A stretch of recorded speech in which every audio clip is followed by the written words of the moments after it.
ඊළඟ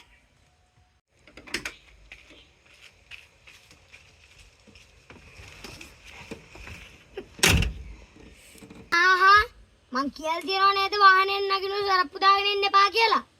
යන්න ගිහිල්ලා කල් වලින්.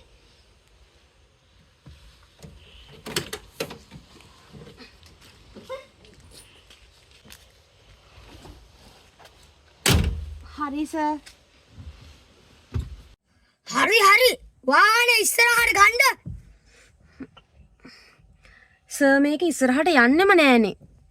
අනේ මෝඩියේ මම කොච්චරවක් කියලා තියනව නේද වාහනේ යතුරු දාන්න නැතුව යන්නේ නැහැ කියලා.